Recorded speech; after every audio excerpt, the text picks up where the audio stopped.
So that should be quite a shootout, I would think, between the two of them. We know the Chargers can put up the offense, so I would think there's going to be some points scored there. Kareem Hunt's 5 for 5, perfectly 100% consistent.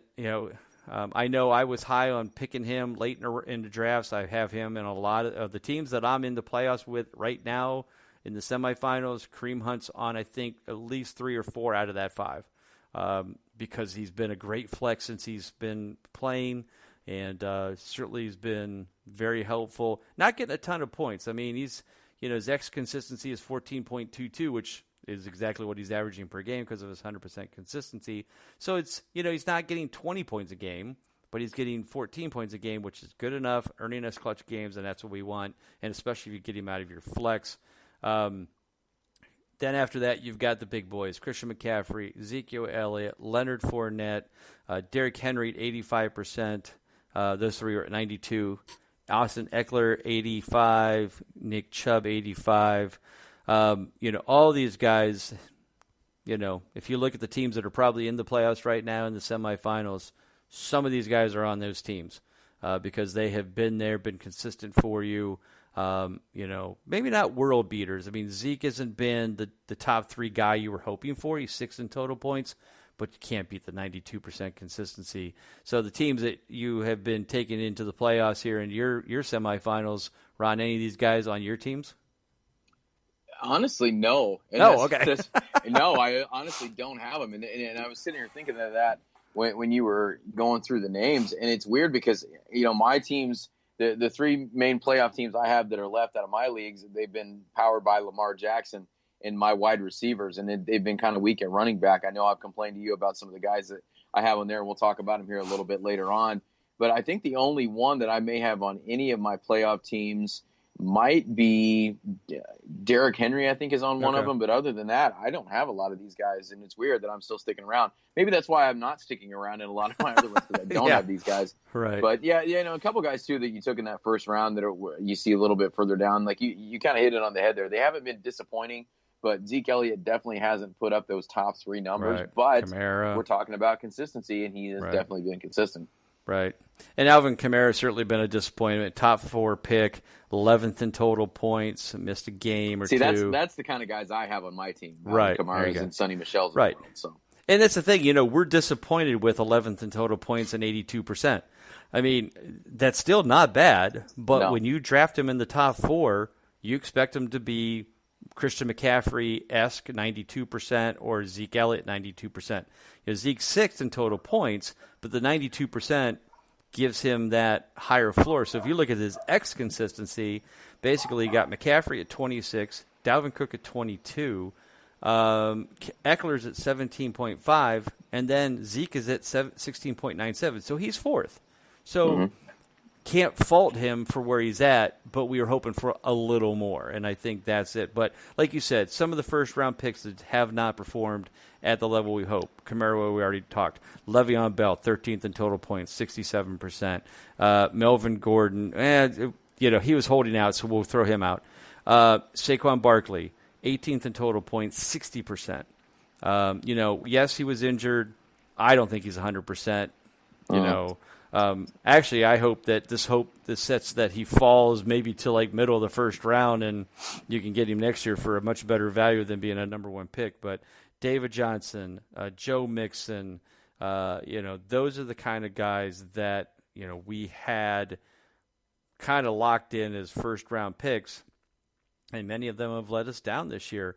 The ones that have come through were kind of the ones that I was looking at, and I drafted a lot, like Dalvin Cook, Austin Eckler, Nick Chubb, Chris Carson, all have been, up there, top 10 in points, top 10 in consistency.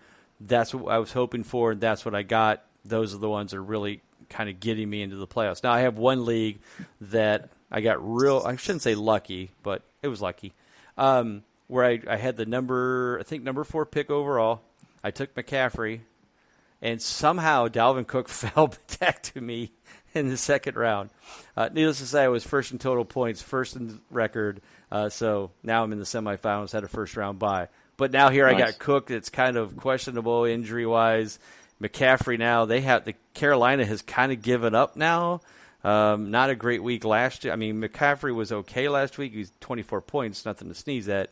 But I'm a little worried that this team has given up now that Riverboat Ron has moved on, so we'll have to see how that continues. But those are the kind of guys that have been helpful. Overall, the thing I think we've talked about for multiple weeks is the fact that the running backs are the ones that actually have been kind of the most dependable this year outside of the other positions.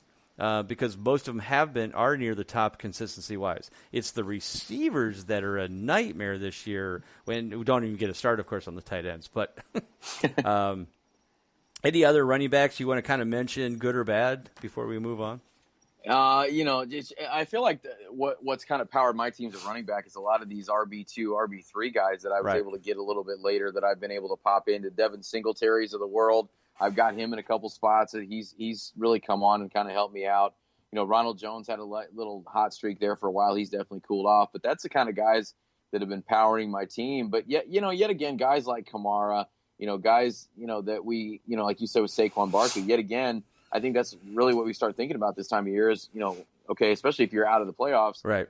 Who are these guys that are going to get pushed down a little bit that I can get a little bit later on that I wasn't able to get? Because, I thought of something when you were talking about Patrick Mahomes earlier that you only have him in one league.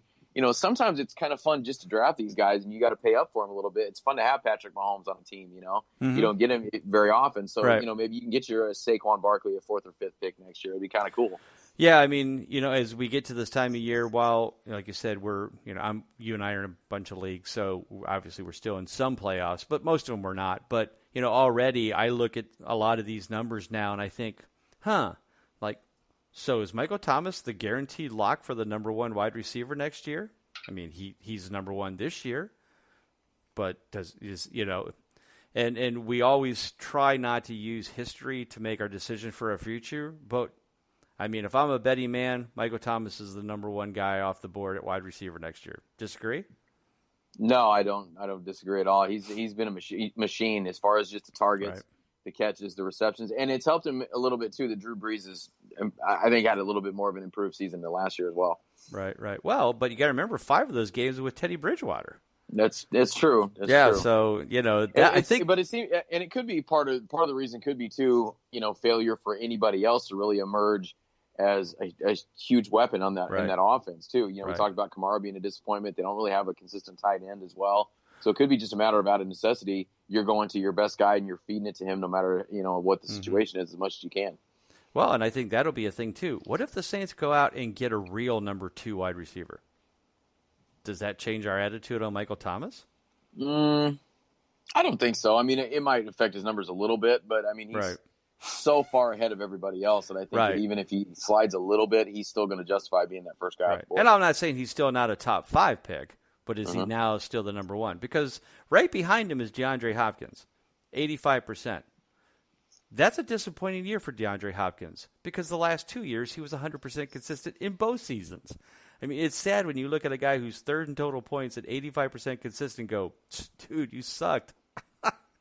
But, and he hasn't, obviously. But we were so used to him being number 1 and just, being the guy and getting the consistency. And again, it's hard to be disappointed in a third in total points. But if you remember back in week 6 or 7, he was like 3 of 6? I think he was 50%.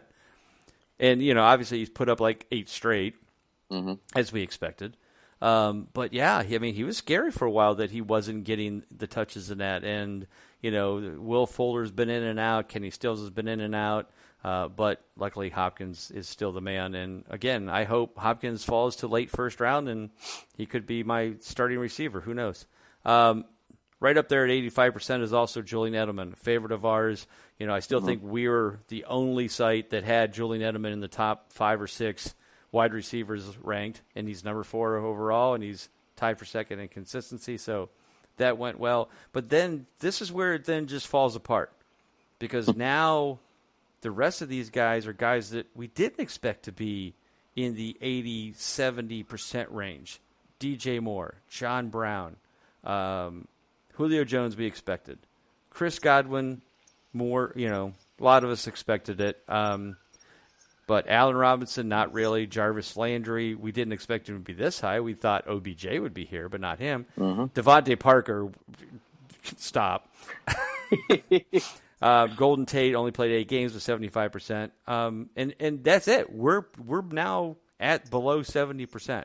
So it's not been a great year for the receivers from a consistency standpoint, especially the studs that we were counting on, like Tyreek Hill, Mike Evans, Keenan Allen, Tyler Lockett, Devontae Adams, T.Y. Hilton. All these guys below 70%. And that's not what we want out of our wide receiver one. What are your thoughts heading, again, we know where we're at, for fantasy playoffs, we're going with our guys that, have proven themselves worthy and are consistent. And, if they're healthy, they're going to be out there playing for us. We get that. But as you look to 2020, man, there's a big shakeup here at wide receiver. And I'm going to be really intrigued to see the ADPs for these guys, especially early on.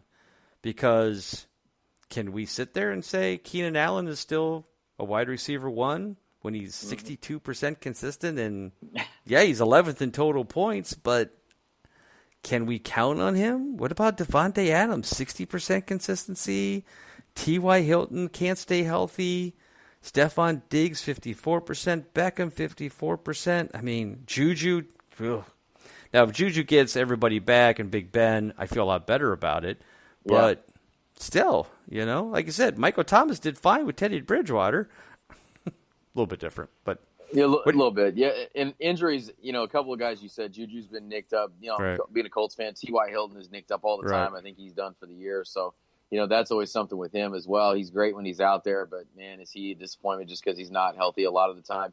One of the things though, as I work my way down this list, we look at what Tom Brady has been this year. That just speaks even more to how consistent Julian Edelman is and how much he means to that offense. And him being 4th in total points, despite the year Tom Brady is having, all that more impressive. But also, too, it helps that he's actually been able to stay on the field as well. He's another guy that's been, known to get nicked up the last couple seasons. I want to give a special shout-out to Allen Robinson, who is 100% my Kings Classic MVP this year at my flex spot. That Nice. He's a target machine. He's got Mitch Trubisky throwing to him. He's still 12th in total points. He's still up there, 77% consistent. And he's been a reason that I'm in, playoffs in one of them. And then I finished, just like 8 points out of the playoffs in the other one. It's been a lot of reason because of him. But yeah, it's going to be, I don't even know as far as how to even rank these guys. I don't even know where you begin trying to do this. And I think you almost have to wait until, the off season is, free agency and the draft and trades are over, because I think that's going to affect a lot of these guys as well, especially the Keenan Allens of the world. Do they move on to Phillip Rivers? Does Cam Newton go somewhere? I read a thing today where if the Chargers move on from Phillip Rivers, they're interested in Cam Newton. I don't know where this stuff comes from, but I think there's a few shakeups that could happen, and just be interesting to see if some quarterbacks change some spots. Right. Yeah, I mean, my thought is when it all shakes out, the ADP and the rankings, not our rankings, the regular ADP style where the general public is leaning, will probably just kind of default back to where they were last year. The top 12 will be Hopkins, Thomas, Julio, Tyreek Hilton, Tyreek Hill, T.Y. Hilton, Mike Evans, Thielen, Devontae Adams, all those guys that normally make up the top 12 probably will be there. Maybe different order, but they'll be there because nobody's going to say, oh, well, I can't draft Beckham because, he was so inconsistent last year, because they're not looking at it. Now, we'll look at it differently. We'll see. Who knows where, obviously, OBJ will be. But we'll assume he's back in Cleveland. If Cleveland get an offensive line, I'll feel a lot better about OBJ. But that's a tough task for them to put together. But we'll have to wait and see. Anybody else, wide receiver-wise, good or bad, down the list that, The one guy, actually, I want to bring up real quick that actually has kind of turned it around, because I think he was either 0 for 3 at some point at the beginning of the year, or maybe 1 for 4, was Robert Woods. He's back up in the 58% range, 21st in total points. I mean, there was a point where he was on page 2 of my list in like the 30% range. So he's done a nice job of turning it around and getting back up to he's certainly not going to be the 80% he was last year, but definitely somebody that's improving.